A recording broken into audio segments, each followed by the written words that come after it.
স্বাগত টিবিসি সংবাদে। আপনাদের সাথে আছি আমি শোভন শাহরিন দিশা। আলোচিত ২১শে আগস্ট গ্রেনেড হামলা মামলায় খালাস পেলেন বিএনপির ভারপ্রাপ্ত চেয়ারম্যান তারেক রহমান, সাবেক স্বরাষ্ট্র প্রতিমন্ত্রী লুৎফুজ্জামান বাবর, সাবেক উপমন্ত্রী আব্দুস সালাম পিন্টু সহ সব আসামি। বিচারিক আদালতের রায় বাতিল করে এই রায় দিয়েছে হাইকোর্ট। এর মাধ্যমে ২০ বছর আগের ঘটনায় ন্যায় বিচার পেয়েছেন বলে জানিয়েছেন আসামি পক্ষের আইনজীবীরা। রায়ে সন্তোষ প্রকাশ করেছে আসামিদের স্বজনরাও।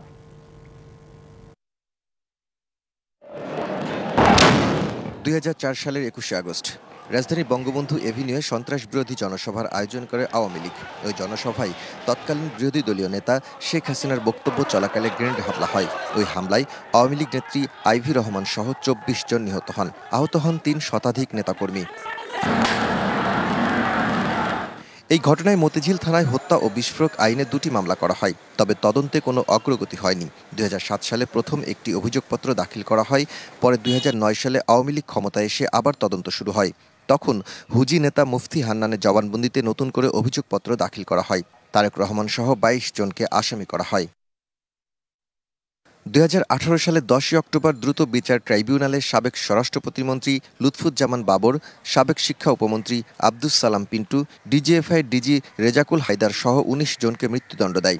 এছাড়া তারেক রহমান সহ ১৯ জনকে দেয়া হয় যাবজ্জীবন।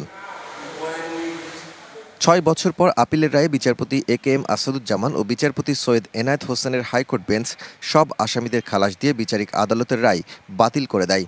ঘটনার সঙ্গে আসামিদের সম্পৃক্ততা পায়নি উচ্চ আদালত। পরে আসামিপক্ষের আইনজীবীরা জানান, প্রকৃত অপরাধী না খুঁজে রাজনৈতিক ফায়দা নিয়েছে আওয়ামী লীগ। আদালত সমস্ত সাক্ষী প্রমাণ বিশ্লেষণ করেছে, যদিও এখানে সব আলাপ আলোচনা করেছে এবং সাক্ষী প্রমাণ বিশ্লেষণ করে দেখেছে যে সাক্ষীর উদ্দেশ্যে, যে চার্জশিটের উদ্দেশ্যে তাদেরকে সাজা দেওয়া হয়েছে, এমনকি মৃত্যুদণ্ড দেওয়া হয়েছে, এই মৃত্যুদণ্ড টিকতে পারে না। ট্রাক্টেড কনফেশন এবং সেটার যদি করবোরেটিভ অন্য কোনো এভিডেন্স না থাকে, তাহলে এটার উপর ভিত্তি করে কোনো আসামিকে সাজা দেওয়া যায় না। ইভেন যে আসামি কনফেশন করেছে উনি যদি বেঁচে থাকতো, ওনার বেলাও এটা প্রযোজ্য হতো না। ২১শে আগস্টের ঘোষণার বিচার হোক, এভরিবডি ওয়ান্টস, কিন্তু যাকে ইচ্ছা তাকেই আসামি করা যাবে না, এটা তার এক শিক্ষা। এভিডেন্স যদি না থাকে, রাজনৈতিক বিবেচনায় কারো ঘাড়ে দোষ চাপিয়ে যদি বিচার করা হয়, তাহলে তার শেষ পরিণতি ভালো হয় না। এই ঘটনা থেকে এখান থেকে শিক্ষা নিতে হবে। আইনজীবীরা আরও জানান, বিএনপির ভারপ্রাপ্ত চেয়ারম্যান তারেক রহমানকে দণ্ড দিয়ে তার রাজনৈতিকভাবে বিতর্কিত করার চেষ্টা করা হয়েছে। আজকে প্রমাণিত হয়েছে রাজনৈতিক উদ্দেশ্যে জনাব তারেক রহমান সাহেবকে যে মামলায় সাজা দেওয়া হয়েছিল, সেই মামলায় আইনগতভাবে মোকাবেলার মাধ্যমে তিনি আজকে বেকসুর খালাস পেয়েছেন। একজন সাক্ষী বলে নাই যে তারা দেখেছে কে বোমা মারছে এবং সবকিছু বিবেচনা করে this a case of no evidence এবং কোনো সাক্ষী প্রমাণ আইনগত হবে নেওয়া হয় নাই। তার পরিপ্রেক্ষিতে আদালত সকল আসামিকে খালাস দিয়েছে। এ রায়ে সন্তোষ প্রকাশ করেন আসামিদের স্বজনেরা। দীর্ঘদিন পরে হাইকোর্টে আপিল করার পরে আমাদের বিজ্ঞ আইনজীবী উনি আমরা সহায়তায় দেশের পট পরিবর্তনে আমরা ন্যায় বিচার পেলাম। এখন আব্বুকে পেয়ে অনেক খুশি, কে বাবাকে পেয়ে। আজকের এই রায়ের মধ্যে বাংলাদেশের মানুষ বাংলাদেশকে কলঙ্ক মুক্ত করলো। ২০০৪ সালে গ্রেনেড হামলার সময় হামলাকারীদের দেখেনি সাক্ষীরা, কাউকে চিনতেও পারেননি বলে রায়ে মন্তব্য করে উচ্চ আদালত। Daud Khan, DBC news, Dhaka. প্রধান উপদেষ্টা ডক্টর মোহাম্মদ ইউনূসের কাছে দেশের অর্থনীতির ওপর চূড়ান্ত প্রতিবেদন জমা দিয়েছে শ্বেতপত্র প্রণয়ন কমিটি। দুপুরে প্রধান উপদেষ্টার কার্যালয়ে প্রবেশ করে প্রতিবেদনটি তুলে দেন কমিটির প্রধান ডক্টর দেবপ্রিয় ভট্টাচার্য।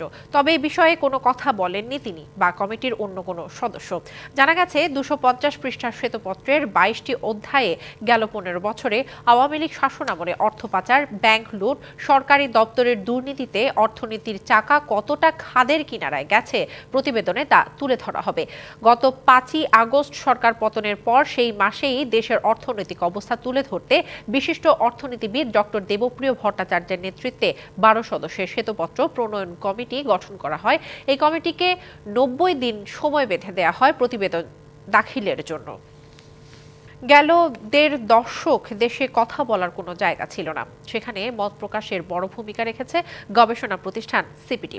দেশের সুশাসন এবং জবাবদিহি নিশ্চিতেও প্রতিষ্ঠানটির প্রশংসা করলেন বিশিষ্টজনেরা। বলেন, স্বৈরাচারের পতন হলেও দায়িত্বশীল জায়গায় যারা এসেছেন তাদের অনেকেরই মনস্তাত্ত্বিক পরিবর্তন হয়নি। সিপিডির ৩০ বছরের পথ চলা শীর্ষক অনুষ্ঠানে এক ভিডিও বার্তায় ন্যায়সঙ্গত সমাজ প্রতিষ্ঠায় আগামী দিনেও সিপিডিকে জোরালো ভূমিকা রাখার আহ্বান জানান প্রধান উপদেষ্টা। ৯০ পরবর্তী দেশের রাজনীতি যখন একে অন্যের মুখ না দেখার, তখন বস্তুনিষ্ঠ গবেষণা নিয়ে সিপিডি হয়ে ওঠে মুক্ত আলোচনার অন্যতম প্ল্যাটফর্ম। সিপিডির ৩০ বছরের পথ চলার সেই গল্প তুলে ধরেন অধ্যাপক ডক্টর রেহমান সোবহান।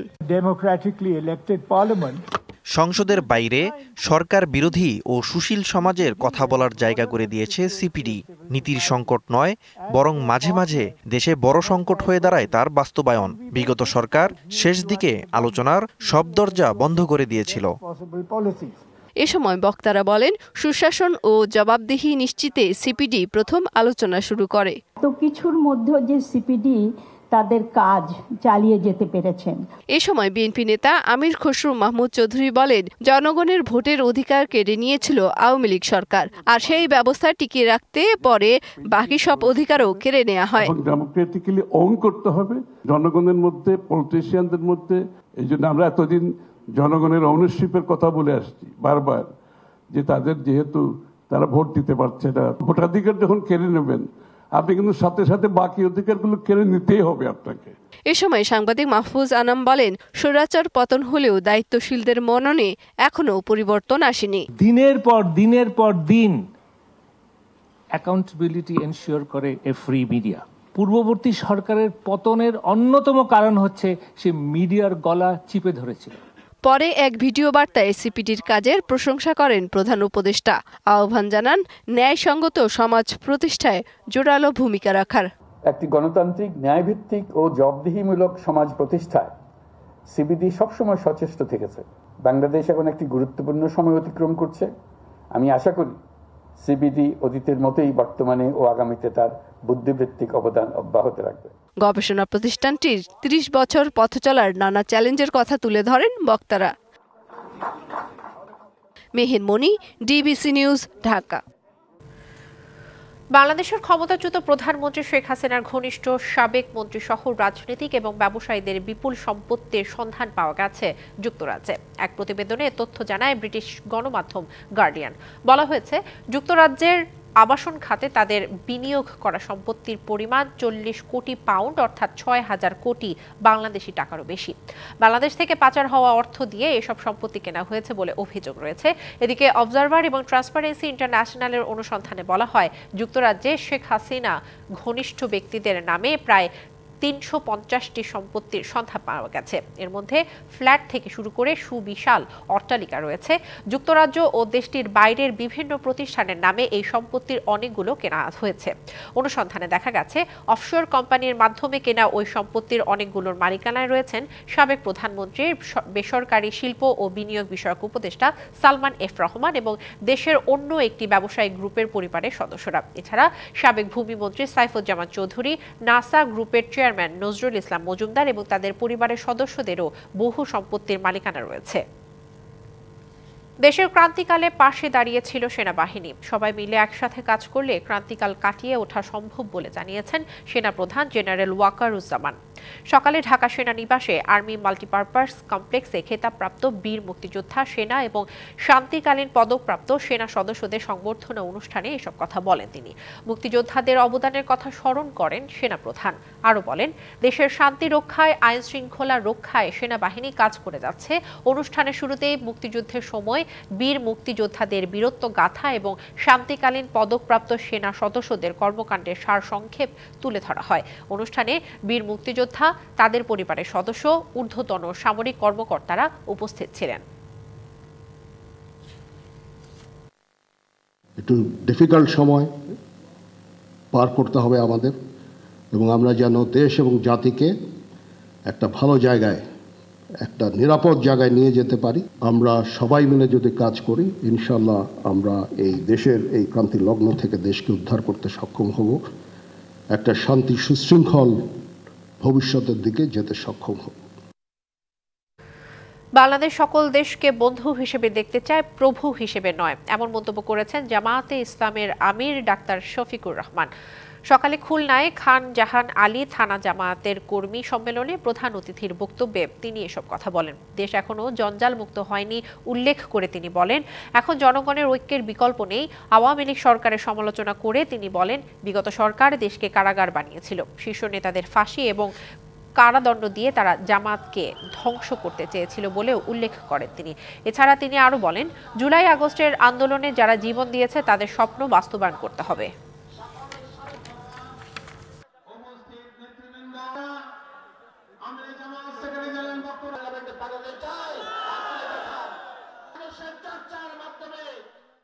দেশ এখনো পুরা মুক্ত হয়নি, সমাজে হাজার জাতের জঞ্জাল এখনো রয়ে গেছে।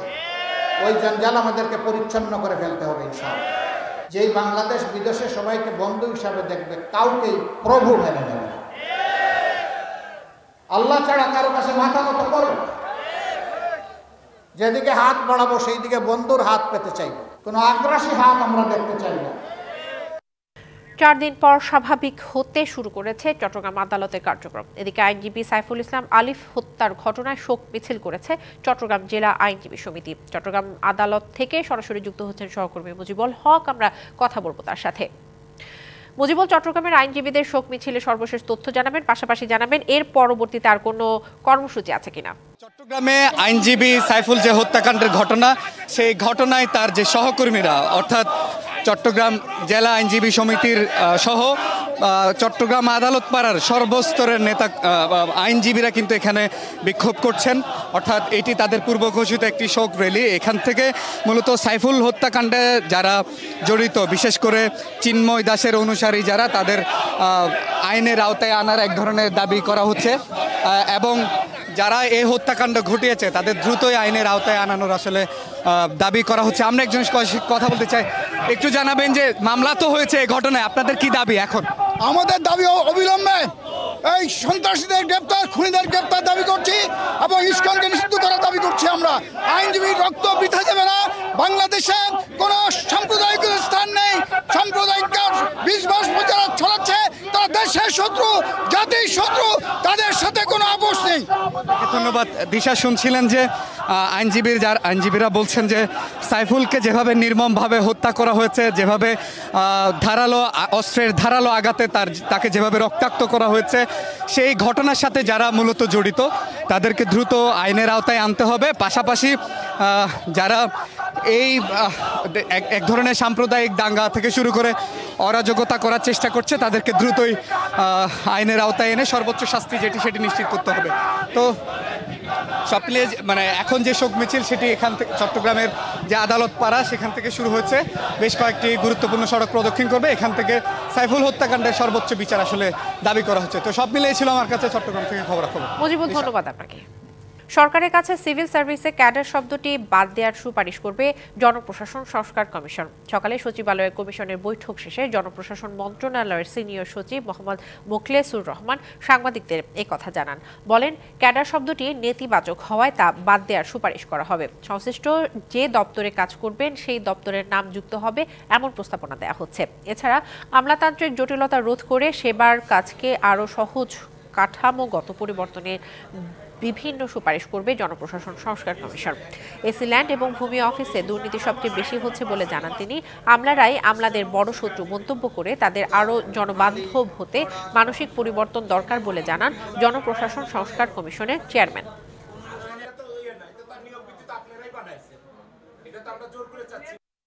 এর প্রেক্ষিতে আমাদেরকে তাদেরকে বলা হয়েছে যেটা ইমিডিয়েটলি আমরা দাবিগুলিকে পূরণ করতে পারবো, অথবা যেগুলি আমাদের ঊর্ধ্বতন কর্তৃপক্ষ এবং নীতি নির্ধারণের পর্যায়ে যাবে সেখানে তাদের দাবিগুলোকে পূরণ করার জন্য আমরা উত্থাপন করব। এর জন্য তার পিছনে যে সমস্ত যৌক্তিকতা আছে, আইনগত বিষয়গুলো আছে, সবগুলোকে ওনারা উপস্থাপন করবে। নানা দোলাচল ও অনিশ্চয়তা কাটিয়ে দীর্ঘ অপেক্ষার পর প্রথমবারের মতো ট্রাভেল পাসের মাধ্যমে 653 যাত্রী নিয়ে কক্সবাজার থেকে সেন্ট মার্টিন গেছে জাহাজ এমভি বারো আউলিয়া। চলতি মৌসুমে এই রুটে 3টি জাহাজ চলাচলের অনুমতি পেলেও প্রথম দিন সেন্ট মার্টিনের উদ্দেশ্যে রওনা দিয়েছে একটি। দেশের একমাত্র প্রবাল দ্বীপ সেন্ট মার্টিন। দেশি বিদেশি ভ্রমণ পিয়াসীরা এই দ্বীপের অপরূপ সৌন্দর্য উপভোগ করতে বরাবরই আকুল থাকে। তবে সম্প্রতি দূষণের কবল থেকে দ্বীপটিকে বাঁচাতে পর্যটক সীমিতকরণ ও রাত্রিযাপনে নিষেধাজ্ঞা দেয়া হয়। ডিসেম্বর ও জানুয়ারি মাসে রাত্রিযাপনের নিষেধাজ্ঞা না থাকলেও দিনে 2000-এর বেশি পর্যটক যেতে পারবেন না। দীর্ঘ অপেক্ষার পর শিশির ভেজা সকালে কক্সবাজার শহরের নুনিয়ারছড়া IWTA জেটি ঘাটে জড়ো হন সেন্ট মার্টিনগামী পর্যটকরা। ট্যুরিজম বোর্ডের ওয়েবসাইটে ফর্ম পূরণ করে প্রথমবারের মতো ট্রাভেল পাস নিয়ে জাহাজের টিকিট বুকিং করেন ভ্রমণ পিপাসুরা। জেটি ঘাটে ট্রাভেল পাস যাচাই বাছাই শেষে তাদের ওঠানো হয় জাহাজে। এবার হচ্ছে একটু ভিন্ন রকম ট্রাভেল পাস নিয়ে যেতে হচ্ছে, গতবার যেটা আমাদের করতে হয় নাই। স্মুথ, এভরিথিং ইজ অনলাইন নাও, তো এখন প্রবলেম হয় না। নরমালি এখানে এসেও সবাই টিকিট কাটতে পারছে। পরিবেশ বান্ধব একটা পরিকল্পনার প্রথম ভ্রমণ হচ্ছে আমাদের এইটা, সত্যি এটা অন্যরকম ভালো লাগতেছে। দীর্ঘ প্রতীক্ষার পর দ্বীপটিতে ভ্রমণে যেতে পেরে খুশি ভ্রমণ প্রেমীরা। 9 মাস আগে আমাদের শিপটা বন্ধ ছিল, এখন ওপেন আপ করছে, তো এখন যাচ্ছি। নতুন আগ্রহ নিয়ে নতুনভাবে দেখার জন্য আমরা সবাই যাচ্ছি। নির্দেশনা মেনেই চলাচলের ব্যবস্থা নেওয়া হয়েছে বলছে জাহাজ মালিকদের সংগঠনের নেতারা। গতকালকে একদম ফাইনাল একটি মিটিং হয়েছে অ্যাপসের বিষয়ে। অ্যাপস আসলে সম্পূর্ণভাবে একজ্যাক্টলি পারফেক্ট করতে প্রায় আরও সপ্তাহ 2-1 লাগবে। প্রশাসন বলছে প্লাস্টিক বহনে কড়াকড়ি সহ পর্যটকদের নিরাপত্তায় সার্বিক ব্যবস্থা নেওয়া হয়েছে। তারা আনন্দের জন্য এসছেন, তাদের আনন্দকে আমরা নিশ্চিত করার জন্য সিকিউরিটির বিষয়টা কক্সবাজার ট্যুরিস্ট পুলিশ রিজিয়ন সর্বোচ্চ গুরুত্ব দিয়ে দেখছে। যাত্রীগণ এবং পর্যটকগণ যারা আছেন তারা সকলেই খুব স্বাচ্ছন্দ্যে এই অ্যাপটি ব্যবহার করতে পারছেন। আমরা আশা করছি এই পর্যটকরা সেন্ট মার্টিনে যাবেন এবং সে প্রাকৃতিক সৌন্দর্য এবং পর্যটনের যে সম্ভার উপভোগ করবেন এবং পাশাপাশি আমাদের যে অর্থনৈতিক সমৃদ্ধি হবে। ট্রাভেল পাস সংগ্রহ, জাহাজে চলাচলের অনুমতি ও পর্যটকবাহী জাহাজ ছাড়ার পয়েন্ট নির্ধারণ নিয়ে জটিলতার কারণে নভেম্বর মাসে চলাচল শুরু হওয়ার কথা থাকলেও তা শুরু হলো ডিসেম্বরে। DBC news desk. ভারতের তামিলনাড়ু উপকূলের ঘূর্ণিঝড় ফিনজালের প্রভাবে 3 জনের প্রাণহানি হয়েছে। শনিবার রাতভর তাণ্ডব চালিয়ে রবিবার সকালে শক্তি হারিয়ে ঘূর্ণিঝড়টি গভীর নিম্নচাপে পরিণত হয়েছে। ভারতীয় গণমাধ্যম বলছে ঘূর্ণিঝড়ের প্রভাবে চেন্নাইয়ে ভারী বৃষ্টি হচ্ছে। পূর্ব সতর্কতা হিসেবে তামিলনাড়ু, অন্ধ্রপ্রদেশ, কেরালা ও কর্ণাটকের বিভিন্ন অঞ্চলে রেড অ্যালার্ট জারি করা হয়েছে। এদিকে চেন্নাই বিমানবন্দর কর্তৃপক্ষ জানিয়েছে সকাল থেকে বিমান চলাচল আবারও চালু হয়েছে। ক্ষয়ক্ষতি এড়াতে স্কুল, কলেজ, অফিস, আদালত বন্ধ ঘোষণা করেছে তামিলনাড়ু রাজ্য সরকার। দুর্যোগ মোকাবিলায় বিভিন্ন এলাকায় খোলা হয়েছে 2000-এর বেশি ত্রাণ শিবির।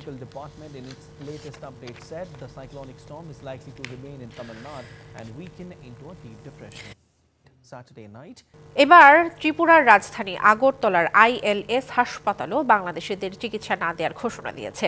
ভারতীয় গণমাধ্যম NDTV রবিবার জানায় আখাউড়া চেকপোস্টে এবং ILS হাসপাতালে বাংলাদেশিদের জন্য হেল্প পোস্টও বন্ধ ঘোষণা করা হয়েছে। এছাড়া বাংলাদেশিদের চিকিৎসা না দিতে স্থানীয়রাও হাসপাতালের সামনে বিক্ষোভ করেন। এর আগে শুক্রবার সংখ্যালঘুদের ওপর কথিত নির্যাতন এবং ভারতীয় পতাকার অবমাননার প্রতিবাদে বাংলাদেশ থেকে যাওয়া রোগীদের চিকিৎসা সেবা না দেওয়ার ঘোষণা দেয় পশ্চিমবঙ্গের JN রায় হাসপাতাল।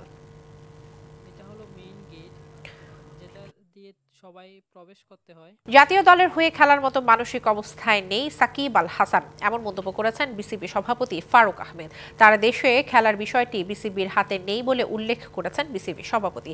তারুণ্যের উৎসব 2025 অনুষ্ঠানে এসব কথা বলেন তিনি। ডানা 36 বিপিএল এর আনুষ্ঠানিক মাস্কট। আনুষ্ঠানিকভাবে এই মাস্কট অনুষ্ঠানে উপস্থিত ছিলেন যুব ক্রীড়া উপদেষ্টা আসিফ মাহমুদ সজীব ভুঁইয়া, তামিম ইকবাল, মুশফিকুর রহিম, নাজমুল শান্ত সহ অনেকে।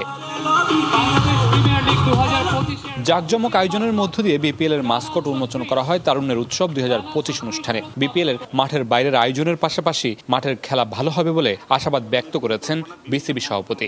বাট আমি অত্যন্ত আশাবাদী যে যেই আমরা উদ্যোগটা নিয়েছি with the help of chief adviser, তো আমার মনে হয় যে এই উদ্যোগটা আমার মনে হয় খুব ভালোভাবে কাজ করবে। তবে এই টুর্নামেন্টে সাকিব আল হাসান খেলতে পারবেন কিনা সেটা নিয়ে রয়েছে অনেক যদি, কিন্তু তার দেশে ফেরার বিষয়টি বিসিবির হাতে নেই বলে উল্লেখ করেছেন বিসিবি সভাপতি। সেই সাথে জাতীয় দলের সাথে খেলার মতো মানসিক অবস্থায় নেই সাকিব, এমন মন্তব্য করেন বিসিবি সভাপতি। আপনার প্রিপারেশন হওয়ার টিমের জেলটা দরকার হয় খুব বেশি, ও আমার মনে খুব বড় একটা মেন্টাল স্টেটে নাই দেশের জন্য খেলার জন্য আমার মনে হয়। উইন্ডিজ সফরে নেই সাকিব, সেই সাথে চ্যাম্পিয়ন্স ট্রফিতেও নেই এই অলরাউন্ডার, সেটা এখন অনেকটাই নিশ্চিত। Mamunur Rashid, DBC news, Dhaka. এবার আরো কিছু সংবাদ জানিয়ে দেব এক নজরে। ভারতীয় আগ্রাসন এবং অপপ্রচারের বিরুদ্ধে রুখে দাঁড়ানোর আহ্বান জানিয়েছেন আমার দেশ পত্রিকার সম্পাদক মাহবুবুর রহমান। দুপুরের রাজধানীর তেজগাঁও শিল্পাঞ্চলের লাভ রোডে জুলাইয়ের গ্রাফিতি এবং স্লোগান পুনর্লিখন কর্মসূচিতে একথা বলেন তিনি।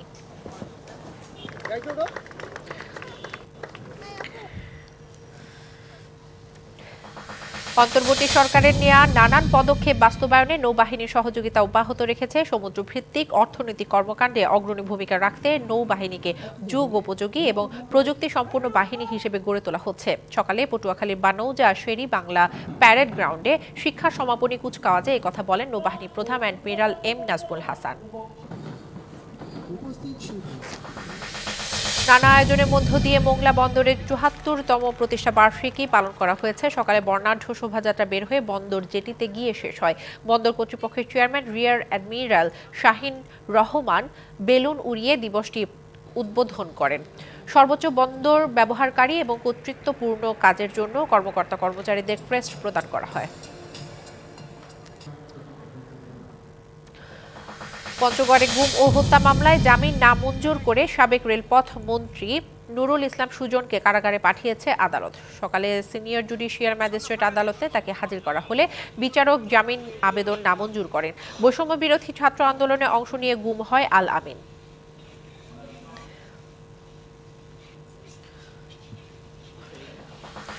গোপালগঞ্জে বিজয়ের মাসে শুভযাত্রা এবং পতাকা মিছিল অনুষ্ঠিত হয়েছে। মুক্তিযুদ্ধের চেতনায় নতুন প্রেরণায় এসো গড়ি বৈষম্যহীন স্বপ্নের বাংলাদেশ প্রতিপাদ্যে সকালে একটি পতাকা মিছিল বের করে উদীচী শিল্পী গোষ্ঠী জেলা শাখা।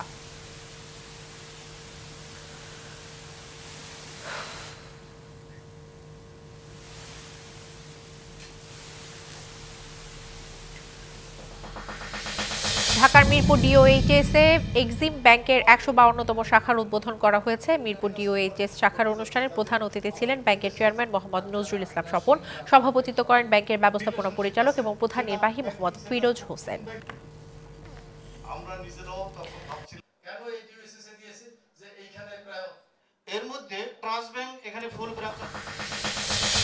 সংবাদ এই ছিল এখনকার মতো। ডিবিসি নিউজের সংবাদগুলো পড়তে ভিজিট করুন dbcnews.tv আর ভিজিট করুন ডিবিসি নিউজের ফেসবুক পেজ এবং ইউটিউব চ্যানেল। ডিবিসির সঙ্গেই থাকুন।